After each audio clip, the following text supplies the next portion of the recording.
La Iglesia Evangélica de la Gracia en Barcelona le ofrece la presente grabación por gentileza de don José Grau y de su esposa doña María Beltrán. Le invitamos a visitar también la página web josegrau.es. Deseamos que Dios le bendiga.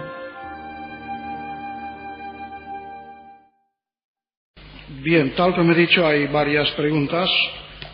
La primera que se me formuló fue: ¿es posible ser marxista y ser cristiano a la vez? Me gustaría, antes de contestar yo, oír vuestras opiniones. Pero en fin, yo creo que después de lo que hemos dicho estos 2 últimos días, me parece que la cosa está clara, a no ser que yo me explique tan mal que nadie me ha entendido. Por supuesto, si entendemos el marxismo como una filosofía de la vida, como lo es, que abarca la totalidad de la existencia, con su faceta económica, política, social, etcétera, cultural, pues indudablemente es imposible debido a que el marxismo es un dogma, es dogmático. Y entonces entra en colisión con el cristianismo, que tiene sus absolutos, sus verdades absolutas, que colisionan con estos dogmas. Ahora bien, otra cosa es el hecho de que en el marxismo, en el análisis de Marx, en las reflexiones que Marx hizo sobre la sociedad, la economía, pues pueden haber puntos de interés que no solamente los cristianos, sino cualquier otra persona puede usarlos, puede utilizarlos, de igual modo que hay psicólogos y hay psiquiatras, y si me equivoco que me corrijan, que no están de acuerdo con Freud en la totalidad de su pensamiento, pero en cambio se sirven de algunas ideas de Freud. Porque nunca vamos a decir que un pensador, un sistema, todo él es absolutamente condenable. Es muy difícil no encontrar algo bueno y positivo en cada uno de los pensadores, incluso a veces los más opuestos al cristianismo. Ahora, otra cosa es el marxismo como un sistema de vida, como una cosmovisión, como una filosofía. En este sentido es imposible, por supuesto. En segundo lugar, otra de las preguntas. En la segunda conferencia habló de la tendencia hacia la violencia de los teólogos de la liberación.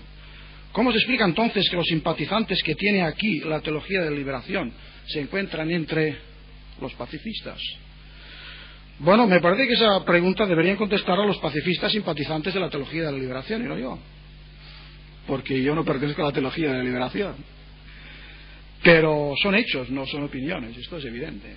Basta leer a la mayoría de los teólogos de la liberación, y hoy día sus libros corren, circulan, se han puesto de moda, para darse cuenta de la invitación constante que hacen a la violencia y a la lucha armada. Cuidado, hay alguna excepción, es verdad. Algunos, excepcionalmente, muy pocos, dicen que son pacifistas. Pero yo desconfío incluso de esos, y perdón, yo desconfío de estos porque Ernesto Cardenal, el actual ministro de Educación de Nicaragua y uno de los hombres más entusiasmados con la teología de la liberación, era pacifista antes del triunfo revolucionario en Nicaragua, pero ahora que ha triunfado y él es un ministro, ahora dice que hay que dar palo duro a los que no creen como él. Claro que dice que hay que disparar con amor, lo cual es una ventaja, por supuesto. Un pacifista como Luther King, difícilmente Luther King se hubiera sentido identificado con la teología de la liberación.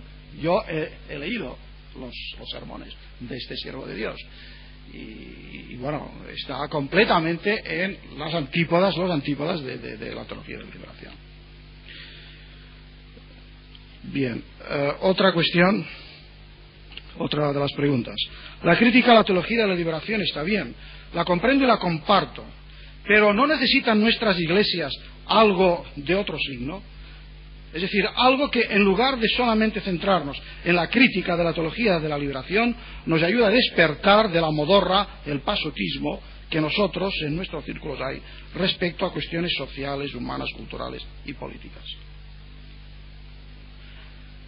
Bien, la respuesta. Bueno, he de aclarar una cosa. Se me formuló esta cuestión después de la primera conferencia. No sé si los hermanos tienen la memoria suficientemente fresca para entender por qué subrayo este aspecto. La primera conferencia, pues presenté todo el panorama negativo, fue una crítica incisiva en que incluso estábamos hablando de las connotaciones en lo político. pero me habéis escuchado la segunda y a la tercera como pues intento ser objetivo, ser justo y creo que aunque sea por vía de contraste tenemos cosas de que aprender, porque tenemos que humillarnos y reconocer pues que tenemos que dar una alternativa, de manera que me parece que el deseo mío, al menos mi esfuerzo en artículos, en libros y conferencias y hasta en sermones, pues yo creo que estoy en esta línea, en la cual sé que también están otros hermanos, de despertar la conciencia a estas realidades. Y aprovecho la ocasión para volveros a decir que leáis el último número de Andamio y también el próximo. Bueno, lo mejor es que los leáis todos, pero el último que salió y el próximo tienen un interés especial porque se centran en esta temática. Y hay un libro que se llama El cristiano y el mundo, de James Burke, que es extraordinario también para empezar a pensar en claro, o sea, la relación reino, iglesia, mundo, la sociedad, la cultura. Es un libro muy claro y además escrito por un evangélico 100%, un hombre que ama al Señor y que es fiel a la Biblia.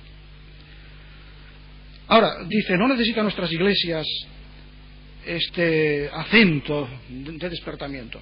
Por supuesto que sí, pero claro, ha de ser hecho, creo, con amor, y ha de ser hecho sobre todo en una intención de instrucción y de enseñanza, ya que si el despertador mete tanto ruido vamos a quedarnos sordos, y si estamos sordos ya no servimos para mucho.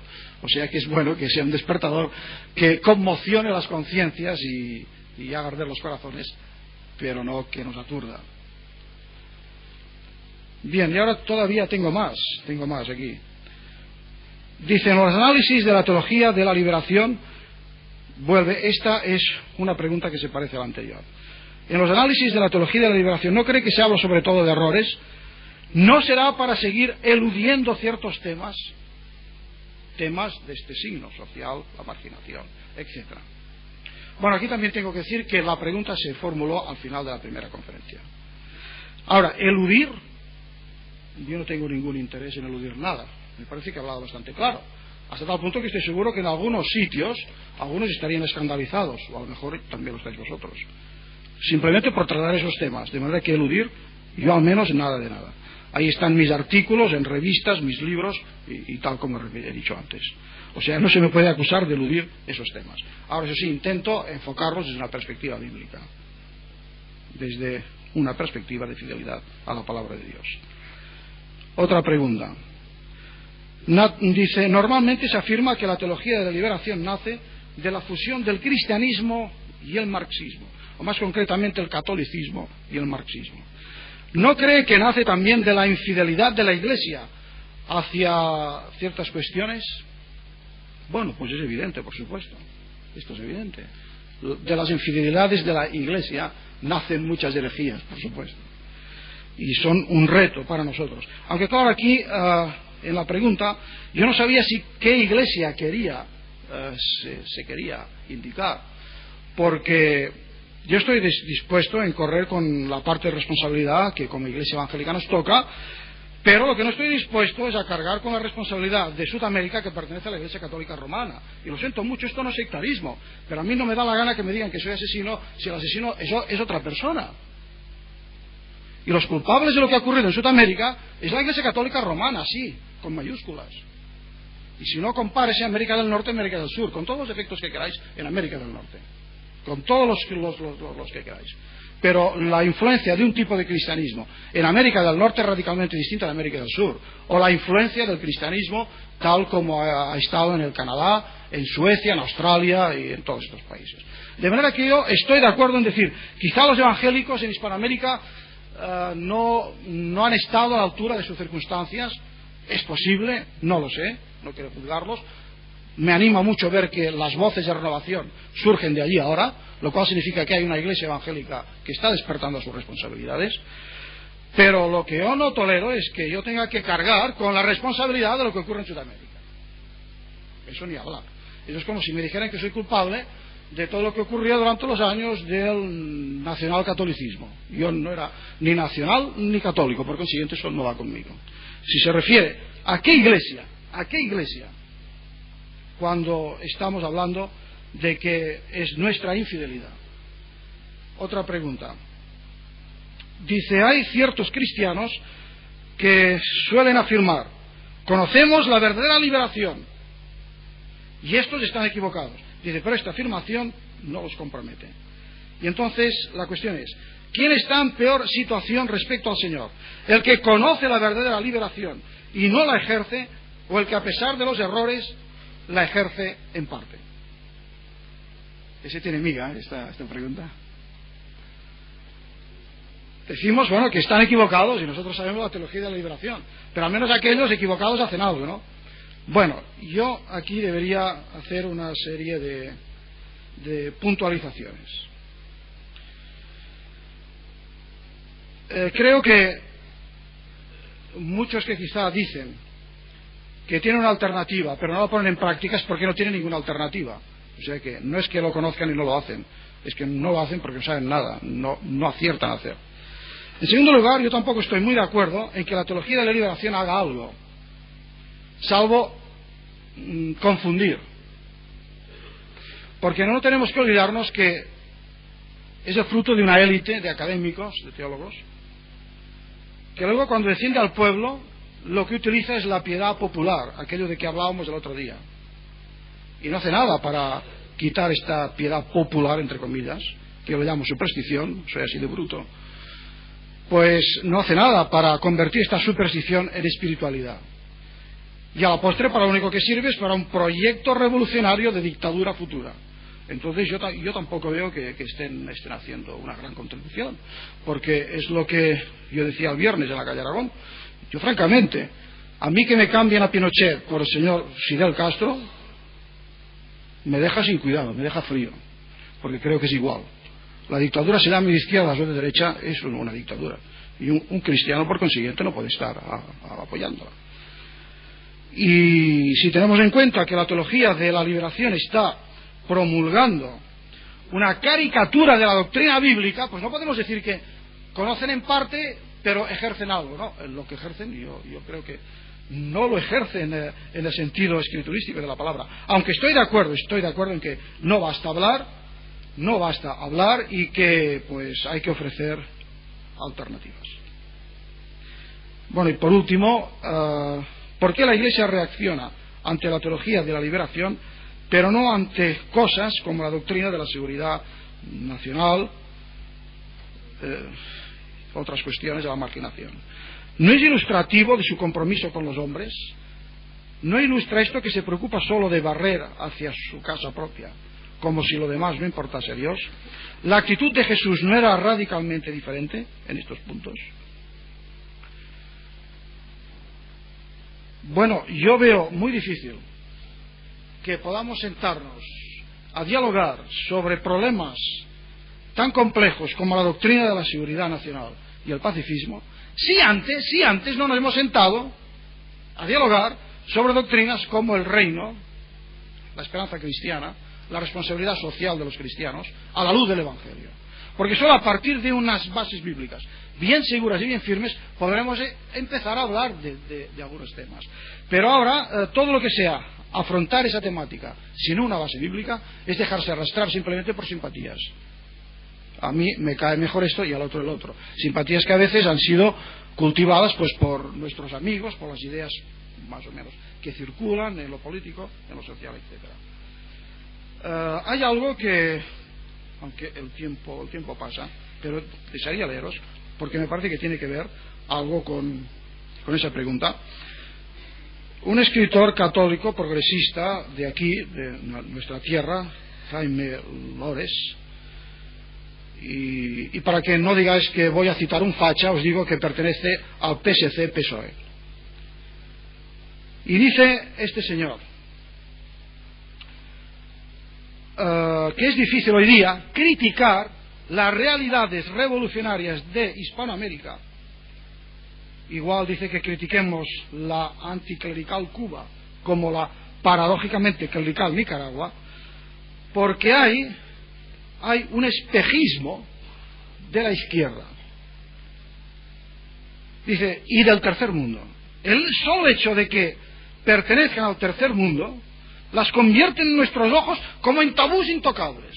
y hay del que se atreva a criticar lo más mínimo. Porque, ¿y vosotros qué hacéis? Bueno, cuidado, porque eso puede ser un complejo. Y creo que esta gente lo que más nos van a agradecer, como dice este periodista, pues es que hagamos la crítica, porque les va a servir si hay crítica. La tarea de dar a la teología de la liberación, dice, unas buenas dosis de liberalidad, de conciencia de la trascendencia del individuo, de que hay algo como es la salvación personal, no equivale a ser un cómplice de Reagan, por favor. Las posturas románticas de los europeos de izquierda ante las revoluciones del tercer mundo son de una ingenuidad total, acompañada de una dimisión del espíritu crítico y una exaltación de visceralidades piadosas. No sé si me explico, bueno, si se explica bien este señor o si habéis entendido. Pero lo que significa es que hay como un hechizo de Cuba, de Nicaragua, la palabra revolución, todas esas cosas. Bueno, está bien, pero no debemos de dejarnos conquistar, y menos los cristianos. Si tenemos que hacer un examen crítico, y si somos críticos con Chile, tenemos que ser críticos con Cuba. Simplemente eso. Y si sabemos ver los defectos del capitalismo, también tenemos que ver los otros defectos. De ahí que uno a veces tiene la impresión, quizás que estoy equivocado, a lo mejor estoy equivocado en este punto, pero a veces he sentido la impresión de que algunas de las críticas que he recibido por tratar ese tema era porque yo he cometido el pecado casi imperdonable de señalar los defectos de una gente que van de buena fe a hacer su revolución. Bueno, yo lo siento, pero por más buena fe que tengan ellos, yo también tengo buena fe. Y pongo a Dios por testigo que yo intento hacer esa crítica también de buena fe. Por consiguiente, si yo les concedo buena fe en su punto de arranque, en su partida, en su reflexión, bueno, pues lo menos que se puede exigir es que los cristianos se nos admita que también vamos de buena fe en nuestra crítica. Simplemente eso. Bueno, me parece que yo he hablado demasiado. Sí, creo que estas las últimas. Bien, ahora queda abierto el coloquio por si algún hermano quiere preguntar, aclarar, ampliar o añadir o restar